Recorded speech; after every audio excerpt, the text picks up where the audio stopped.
What if I told you that most of what you think you know about history is only half the story? That history isn't a straight line, but a tangled web of echoes, omissions, and surprises? In the next few minutes, we'll peel back the glossy surface of textbooks to reveal the strange truths, the hidden conflicts, and the voices rarely heard. You'll see history as it really was: messy, human, and alive. History isn't just a parade of kings and wars. It's the story of the forgotten, the disruptive, and sometimes the unbelievable.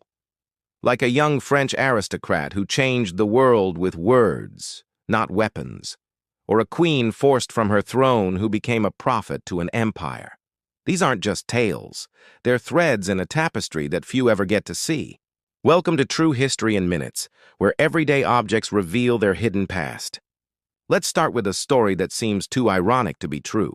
In the 14th century, the Black Death swept across Europe. We know tens of millions died. But here's the part that's often left out. In many places, the collapse of medical authority led to a renaissance of folk healing and herbal medicine.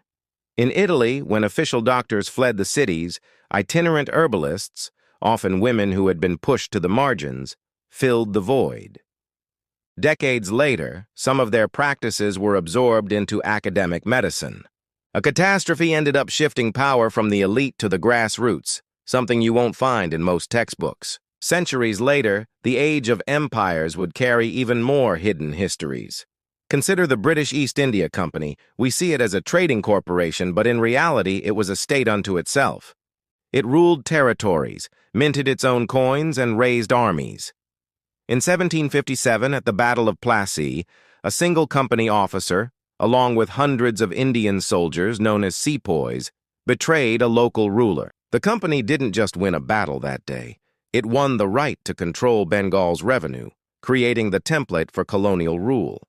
Betrayal is often reduced to a footnote, yet it shaped the course of centuries. But true history isn't just about grand institutions. It lives in individuals. In 1807, Haiti, the leader of the Haitian Revolution, Toussaint Louverture, was navigating a storm of betrayal and shifting alliances. He played Spanish, French, British, and American interests against each other to free an entire people. His downfall came when European powers conspired to paint him as a traitor, lured him into false negotiations, and imprisoned him in France, where he died. The textbook story might be hero fallen. The real one is a tangled mess of power, identity, and deception. Let's jump to the 20th century, where even bigger myths abound.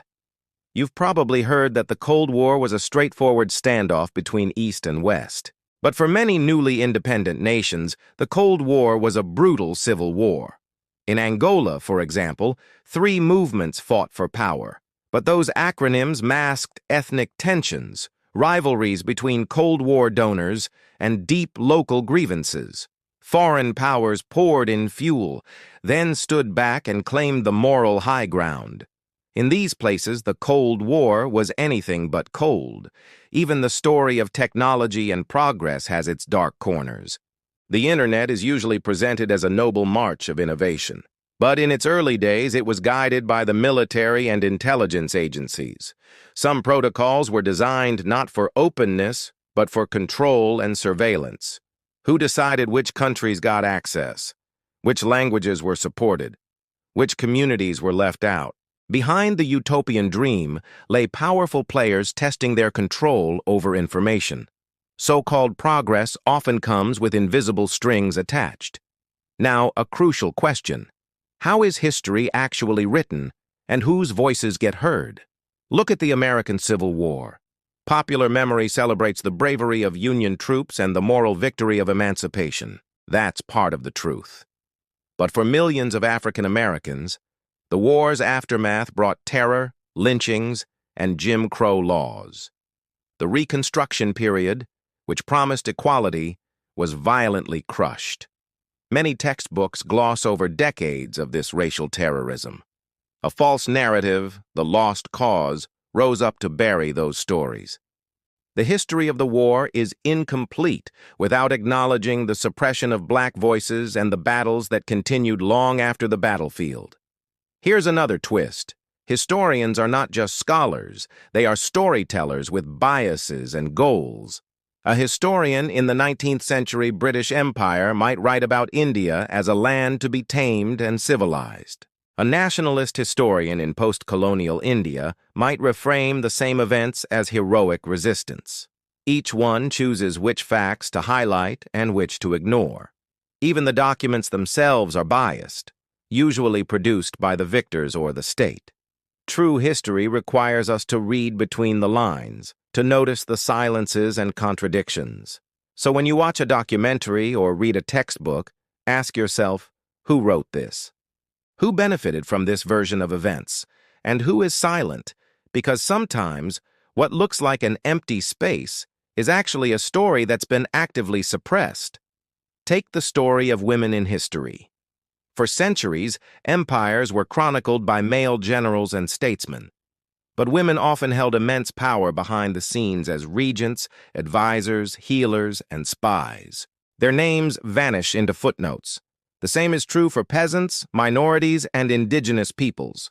True history demands we hunt for their names and their stories. I want to leave you with one last story. In 1960, when France offered its colony of Guinea a place in a new French community, its leader, Ahmed Sékou Touré, said no. Guinea voted for immediate and full independence. In response, France withdrew completely, shutting down infrastructure and trying to sabotage the new country's economy. But Guinea endured. It forged new alliances and carved its own path. That moment is a powerful reminder that history is made in acts of courage and dissent. True history is never static. It's fluid, contradictory, and always unfinished. It's the bridge between voices and silences, the constant push and pull of power and memory. So whenever you hear the history of, don't accept it as the final word. Let it be an invitation to ask, what's missing? Whose voices aren't we hearing? As you explore further, remember that true history in minutes isn't about covering everything. It's about lifting the veil and sparking your curiosity. If this journey moved you, hit that subscribe and like button, smash the bell, and let's dig deeper together. Because the more we question the past, the more alive it becomes. Thanks for watching, and we will see you in the next episode.